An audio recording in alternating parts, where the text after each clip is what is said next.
और ये बड़ी खबर आपको बता दें, पंजाब कांग्रेस के सांसदों की दिल्ली में केंद्रीय गृह मंत्री अमित शाह के साथ मुलाकात खत्म हो गई है। और आपको बता दें कि इस दौरान चर्चा हुई है पंजाब की आर्थिक स्थिति को लेकर, यहां पर चर्चा हुई है। इसके अलावा आपको बता दें कि इस चर्चा के दौरान परनीत कौर, मनीष तिवारी, गुरजीत औजला, चौधरी संतोख, जसवीर डिंपा भी मौजूद रहे हैं। तेल पानी भी का भी नुकसान हो रहा और बत्ती भी नहीं जाएगी। तो उन्होंने यकीन दवाया, पीयूष गोयल जी भी मीटिंग से इनू जल्दी असी कोशिश करके हल करांगे, क्योंकि ये जम्मू कश्मीर में भी फर्क पैंदा है। सो बॉर्डर स्टेट है, वो मसले सारे असी उन्हें अगे रखे और उन्होंने बड़े सखावे माहौल के गल सारी सुनी। तो क्या लगता है कि आने वाले दिनों में ट्रेनें जो है वो चल जाएंगी? बिल्कुल बिल्कुल, उन्होंने यकीन दवाया कि असी आने वाले दिनों के जिहड़ियां ट्रेनां ने वो शुरू करांगे और बहुत जल्दी। और सीएम साहब ने उन्होंने गलबात होएगी, हुण पीयूष गोयल जी करनगे। और सीएम साहब ने उन्होंने जो पंजाब का जो भी ट्रैक जो खाली है, जो अज भी पुलिस सारे करा रही है और टैक्नीकली चैक कर रहे। बेसिकली प्रॉब्लम इतने आ रही कि ट्रैक सारे खाली ने, उन्होंने टैक्नीकली चैक कर रही ने रेलवे दी टीम और पंजाब पुलिस। कोई बॉर्डर को लेकर भी कोई बातचीत हुई है? नहीं, बॉर्डर को लेकर कोई बातचीत नहीं। उनके पास जो भी फीडबैक है उनके पास ऑलरेडी है पंजाब के बारे में, वो तो ज़्यादा जानते हैं इसके बारे में, आपको पता ही है। ਔਜਲਾ ਸਾਹਿਬ ਸਾਡੇ ਨਾਲ ਗੁਰਜੀਤ ਸਿੰਘ ਔਜਲਾ ਜੀ ਹੈਗੇ ਨੇ, ਉਹਨਾਂ ਦੇ ਨਾਲ ਗੱਲਬਾਤ ਕਰਨ ਦੀ ਕੋਸ਼ਿਸ਼ ਕਰਦੇ। ਔਜਲਾ ਸਾਹਿਬ, ਅੱਜ ਦੀ ਮੀਟਿੰਗ ਕਿਵੇਂ ਰਹੀ? ਕਿਉਂਕਿ ਵੀਰਵਾਰ ਨੂੰ ਜਿਹੜੀ ਮੀਟਿੰਗ ਹੋਈ ਸੀ ਉਹ ਬੇਸਿਕਟਾ ਰਹੀ, ਅੱਜ ਦੀ ਮੀਟਿੰਗ ਕਿਵੇਂ ਰਹੀ? ਅੱਜ ਦੀ ਮੀਟਿੰਗ ਬਹੁਤ ਸਖਾਵੇਂ ਮਾਹੌਲ 'ਚ ਹੋਈ ਹੈ ਔਰ ਲੱਗਦਾ ਹੈ ਕਿ ਇਸ ਮੀਟਿੰਗ ਦੇ ਰਿਜ਼ਲਟ ਜਿਹੜੇ ਉਹ ਚੰਗੇ ਆਉਣਗੇ, ਨਤੀਜੇ ਚੰਗੇ ਆਉਣਗੇ ਔਰ ਆਉਣ ਵਾਲੇ ਸਮੇਂ ਦੇ ਵਿੱਚ ਰੇਲਾਂ ਵਾਲਾ ਵੱਡਾ ਮਸਲਾ ਸੀ ਉਹ ਵੀ ਜਲਦੀ ਹੱਲ ਹੋਏਗਾ। ਔਰ ਕਿਸਾਨ ਜਥੇਬੰਦੀਆਂ ਦੀ ਵੀ ਰਿਕੁਐਸਟ ਕੀਤੀ ਹੈ ਕਿ ਉਹ ਆਪਸ ਦੇ ਵਿੱਚ ਕੋਈ ਇਹਨਾਂ ਦਾ ਜਿਹੜਾ ਡੈਡਲੌਕ ਨੂੰ ਤੋੜਨ ਔਰ ਸੀਐਮ ਸਾਹਿਬ ਨਾਲ ਗੱਲਬਾਤ ਕਰਕੇ ਇਹ ਟ੍ਰੇਨਾਂ ਦੇ ਟਰੈਕ ਦੇ ਸੰਬੰਧ 'ਚ ਪੀयूष गोयल जी ਉੱਥੇ ਹੀ ਸਨ।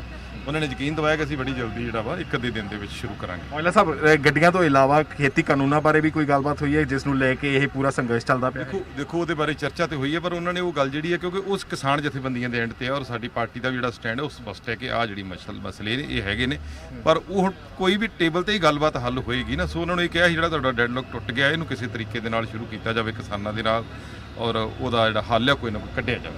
ਔਜਲਾ ਸਾਹਿਬ, ਹੁਣ ਇਹ ਉਮੀਦ ਜਤਾਈ ਜਾ ਸਕਦੀ ਹੈ ਕਿ ਜਿਹੜੇ ਕੇਂਦਰ ਵਰਸਸ ਪੰਜਾਬ ਚੱਲਦਾ ਪਿਆ ਸੀਗਾ ਕਿ ਛੇਤੀ ਉਸ ਦਾ ਹੱਲ ਨਿਕਲ ਜਾਏਗਾ? ਮੈਨੂੰ ਲੱਗਦਾ ਜਿੰਨੇ ਸਖਾਵੇਂ ਮਾਹੌਲ 'ਚ ਗੱਲ ਹੋਈ ਹੈ ਪੋਜ਼ਿਟਿਵ ਵੇ 'ਚ ਹੋਈ ਹੈ ਔਰ ਇਹਦਾ ਹੱਲ ਨਿਕਲੇਗਾ ਕੋਈ ਨਾ ਕੋਈ। ਠੀਕ ਹੈ, ਔਜਲਾ ਸਾਹਿਬ ਸੀ ਸਾਡੇ ਨਾਲ। ਔਜਲਾ ਸਾਹਿਬ ਨੇ ਕਿਹਾ ਕਿ ਪੋਜ਼ਿਟਿਵ ਵੇ ਦੇ ਵਿੱਚ ਇਹ ਜਿਹੜੀ ਗੱਲਬਾਤ ਹੋਈ ਹੈਗੀ ਹੈ ਔਰ ਛੇਤੀ ਹੀ ਉਮੀਦ ਜਤਾਈ ਜਾ ਰਹੀ ਹੈ ਕਿ ਇਸ ਦਾ ਜਿਹੜਾ ਹੱਲ ਹੈਗਾ ਉਹ ਨਿਕਲ ਸਕੇਗਾ।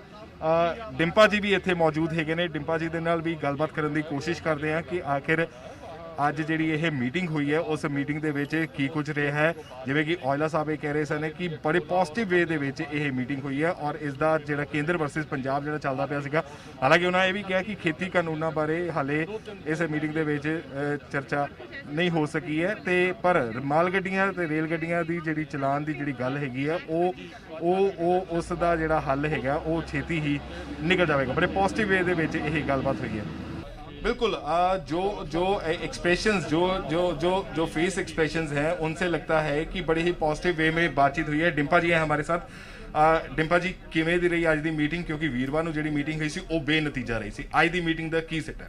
ਅੱਜ ਦੀ ਜਿਹੜੀ ਮੀਟਿੰਗ ਹੈ ਬੜੇ ਵਧੀਆ ਮਾਹੌਲ ਦੇ ਵਿੱਚ ਹੋਈ। ਬੜੇ ਧਿਆਨ ਨਾਲ ਅਮਿਤ ਸ਼ਾਹ ਜੀ ਤੇ ਪੀयूष गोयल ਜੀ ਦੋਵੇਂ ਹਾਜ਼ਰ ਸਨ। ਉਹਨਾਂ ਨੇ ਸਾਡੇ ਨਾਲ ਗੱਲਬਾਤ ਜਿਹੜੀ ਹੈ ਵਧੀਆ ਤਰੀਕੇ ਦੇ ਨਾਲ ਸੁਣੀ।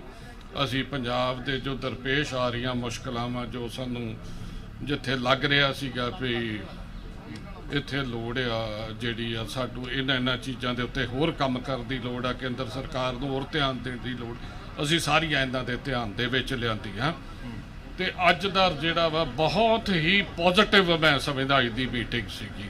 और डिंपा जी, की माल गड्डियां या रेल गड्डियां तो इलावा की खेती कानूनां या इन्हां बारे भी कोई गलबात हो सकी है? देखो, साडी बड़े होर बड़े मुद्दों के उत्ते गलबात हुई जिहड़े कि इस वेले मैं समझदा दसणे प्रैस नूं मुनासिब नहीं, क्योंकि उन्हां ते बहुत काम होण वाला वा।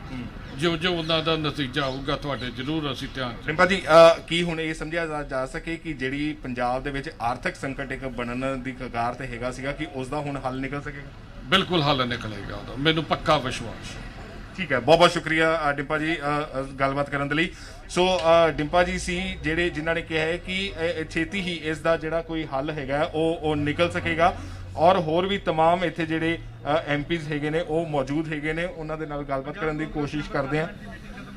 ਔਰ ਜਿਵੇਂ ਕਿ ਤੁਸੀਂ ਦੇਖ ਸਕਦੇ ਹੋ ਕਿ ਇਹਨਾਂ ਤਸਵੀਰਾਂ ਦੇ ਵਿੱਚ ਕਿ तमाम ਜਿਹੜੇ ਐਮਪੀਜ਼ ਹੈਗੇ ਨੇ ਉਹ ਬਾਹਰ ਆ ਚੁੱਕੇ ਨੇ ਔਰ ਬੜੇ ਹੀ ਪੋਜ਼ਿਟਿਵ ਵੇ ਦੇ ਵਿੱਚ ਜਿਹੜਾ ਇਹ ਦੱਸਿਆ ਜਾ ਰਿਹਾ ਹੈ ਕਿ ਜਿਹੜੀ ਅੱਜ ਦੀ ਮੀਟਿੰਗ ਰਹੀ ਹੈ, तमाम ਜਿਹੜੇ ਪੰਜਾਬ ਦੇ ਮੁੱਦੇ ਹੈਗੇ ਸੀ ਉਹਨਾਂ ਦੇ ਬਾਰੇ ਜਿਹੜੀ ਕੇਂਦਰੀ ਗ੍ਰਹਿ ਮੰਤਰੀ ਦੇ ਸਾਹਮਣੇ ਉਹਨਾਂ ਵੱਲੋਂ ਰੱਖਿਆ ਗਏ ਨੇ।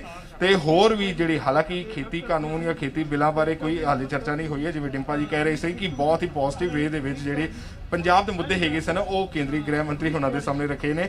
ਔਰ ਇਹ ਵੀ ਉਮੀਦ ਜਤਾਈ ਜਾ ਰਹੀ है कि छेती ही ਜਿਹੜੀ ਮਾਲ ਗੱਡੀਆਂ ਜਾਂ ਜਿਨ੍ਹਾਂ ਦੀ ਆਵਾਜਾਈ रुकी हुई है वो शुरू हो सकेगी। लेकिन वैसे एक बात काफी अहम है, वो है मुद्दा भी है और वो है किसान, क्योंकि मालगाड़ियों का संचालन शुरू हो जाएगा, पंजाब में जो कोयला का संकट है वो खत्म हो जाएगा, उन तमाम चीजों का हल तो निकल आएगा। लेकिन जो किसान अभी भी धरने पर हैं, ट्रैक से भले ही हट गए हैं लेकिन उनका आंदोलन जारी है, उनकी मांगे वही हैं जो पहले थी, उसे लेकर क्या कुछ चर्चा हो पाई है? किसानों के बारे में कौन सोचेगा?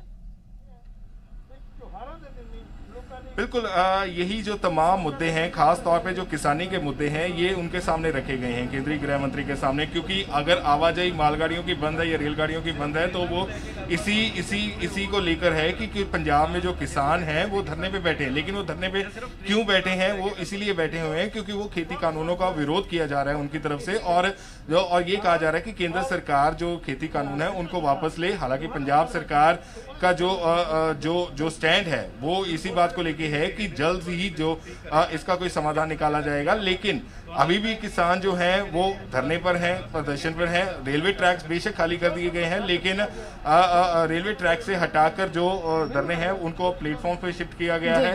आवाजाही शुरू हो जाएगी लेकिन धरने प्रदर्शन के बारे में अभी कोई खास जो बातचीत है वो अभी निकल के सामने नहीं आ रही है कि आखिर इसके बारे में तमाम जो लीडर्स हैं वो यहाँ पे सांसद हैं वो मौजूद है। मोहम्मद सिद्दीक है, उनसे भी बातचीत करने की कोशिश करेंगे कि आखिर क्या कुछ निकला है, क्या किसानों की बात जो है किसानों के मुश्किलात का हल कैसे निकाला जाए, इसके बारे में कोई बातचीत हुई है या नहीं हुई है, उनसे जानने की कोशिश करेंगे। लेकिन सबसे बड़ी बात यही है कि जो जिस तरीके से जो 2 दिन पहले जो मीटिंग हुई थी वो उसका कोई नतीजा नहीं निकला था। आज की मीटिंग के बाद तमाम जो एमपीज जो बाहर निकले हैं उनके जो फेस एक्सप्रेशंस हैं उनसे ये साफ जाहिर हो रहा है कि बड़े पॉजिटिव वे में ये मोहम्मद सिद्दीक जी है साडे नाल और उन्हां दे नाल गलबात करने को।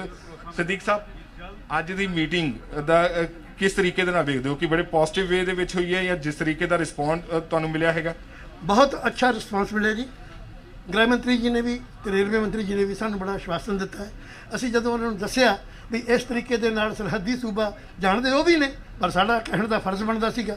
असीं मंगां जिहड़ी लैके गए सी वो सी भी गुड्स ट्रेन भी चले तो पैसेंजर ट्रेन भी चले, क्योंकि त्योहारां दे दिन ने, किसी ने वैष्णो देवी जाना, किसी ने हरमंदर साहब जाना, एक दिन फौजी आने वाले ने घरे दिवाली मनाउण आउणा।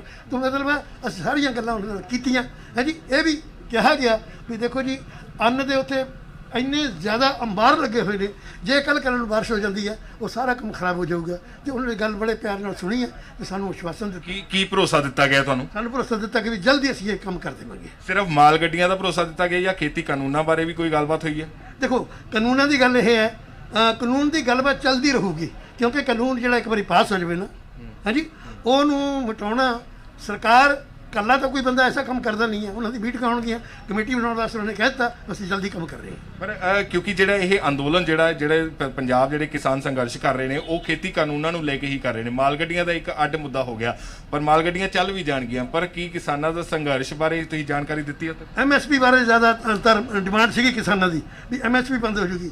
ਸਾਨੂੰ ਆਸ਼ਵਾਸਨ ਦਿੱਤਾ ਗਿਆ ਵੀ ਨਾ ਤਾਂ ਐਮਐਸਪੀ ਬੰਦ ਹੋਊਗੀ, ਨਾ ਮੰਡੀਆਂ ਖਤਮ ਹੋਣਗੀਆਂ ਤੇ ਨਾ ਅੜਤ ਖਤਮ ਹੋਊਗੀ। ਇਹ ਸਾਨੂੰ ਹੋਮ ਮਿਨਿਸਟਰ ਜੀ ਨੇ ਕਿਹਾ। ਮੇਰਾ ਫਾਈਨਲ ਕੁਐਸਚਨ ਹੈਗਾ ਕਿ ਆਖਿਰ ਹੁਣ ਇਸ ਮੀਟਿੰਗ ਤੋਂ ਬਾਅਦ ਤੁਹਾਨੂੰ ਕੀ ਲੱਗਦਾ ਕਿ ਜਿਹੜਾ ਕੇਂਦਰ ਵਰਸਸ ਪੰਜਾਬ ਜਿਹੜਾ ਟਕਰਾਰ ਹੋ ਰਿਹਾ ਸੀਗਾ, ਜਿਹੜਾ ਟਕਰਾਅ ਬਣਿਆ ਸੀਗਾ, ਕਿ ਉਸ ਦਾ ਕੋਈ ਹੱਲ ਨਿਕਲੇਗਾ? ਹੁਣ ਮੈਂ ਸਮਝਦਾ ਜੀ ਬਹੁਤ ਜਲਦੀ ਹੱਲ ਨਿਕਲੂਗਾ। ਜੋ ਗ੍ਰਹਿ ਮੰਤਰੀ ਜੀ ਨੇ ਕਿਹਾ ਅਤੇ ਰੇਲਵੇ ਮਿਨਿਸਟਰ ਜੀ ਨੇ ਜੋ ਰੇਲ ਚਲਾਉਣ ਵਾਸਤੇ ਕਿਹਾ, ਸਾਨੂੰ ਵਿਸ਼ਵਾਸ ਹੈ ਅਸੀਂ 8 ਦੇ 8 ਮੈਂਬਰ ਪਾਰਲੀਮੈਂਟ ਅਸੀਂ ਜਾ ਕੇ ਆਏ ਹਾਂ। ਅਸੀਂ ਰਿਕੁਐਸਟ ਕੀਤੀ ਹੈ ਵੀ ਪੰਜਾਬ ਦੇ ਹਾਲਾਤ ਦੇਖੋ, ਉੱਥੇ ਇੰਨਾ ਮਾਲ ਬਣਿਆ ਪਿਆ, ਇੰਨਾ ਮਾਲ ਕੱਚਾ ਮਾਲ ਬਾਹਰੋਂ ਆਉਣਾ ਸੀਗਾ, ਉਹ ਸਾਰੇ ਦਾ ਸਾਰਾ ਬਿਲਕੁਲ ਉਵੇਂ ਜਿਵੇਂ ਸਾਰਾ ਕੰਮ ਠੱਪ ਪਿਆ। ਪੰਜਾਬ ਦੀ ਬਹੁਤ ਮੰਦੀ ਹਾਲਤ ਹੈ।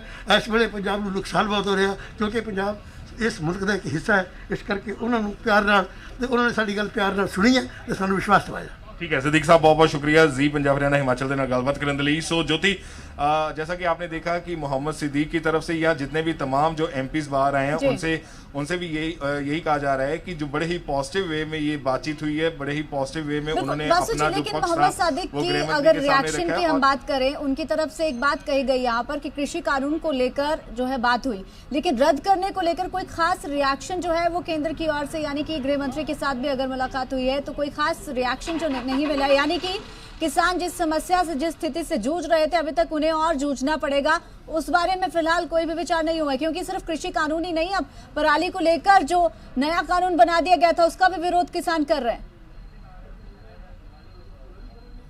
बिल्कुल ज्योति, यही बात हमने उनसे जानने की कोशिश की कि आखिर इस मीटिंग में सिर्फ रेलगाड़ियां या मालगाड़ियां चलाने की बातचीत हुई है या खेती कानून के बारे में भी कोई बातचीत हुई है। तो उन्होंने कहा कि खेती कानूनों को लेकर जो किसानों का संघर्ष चल रहा है उसके बारे में अवगत करवाया गया, उसके बारे में जानू करवाया गया, लेकिन अभी तक उसका कोई ऐसा नहीं है कि तुरंत इसका कोई हल निकल सके, ऐसा कोई आश्वासन नहीं दिया गया। कमेटी का गठन के बारे में कोई बात कर रहे थे, उनकी तरफ से ये कहा गया आश्वासन की बात हुई है, लेकिन अभी तक खेती कानूनों को लेकर क्या हल निकाला जाएगा या किस तरीके से निकाला जाएगा, क्योंकि किसान अभी भी संघर्ष पर हैं, किसान अभी भी आंदोलन पर हैं, उसके बारे में बहुत शुक्रिया वसु तमाम जानकारी के लिए और तमाम अपडेट हम तक पहुंचाने के लिए। तो जी बैठक काफी अहम और पूरे पंजाब की नजरें इस पर टिकी हुई थी, क्योंकि जो आपको बता दें कि पंजाब में मालगाड़ियों का संचालन फिलहाल रुका हुआ था, उसे दोबारा से संचालित करने को लेकर यह चर्चा हुई है और काफी सकारात्मक प्रतिक्रियाएं कांग्रेस सांसदों की ओर से मिल रही हैं, जिसके बाद अब उम्मीद बढ़ गई है कि जल्द से जल्द पंजाब में एक बार फिर से रेल सेवा, मालगाड़ियों की सेवा बहाल हो जाएगी। लेकिन कृषि कानूनों को लेकर फिलहाल स्थिति वही की वही बनी हुई है।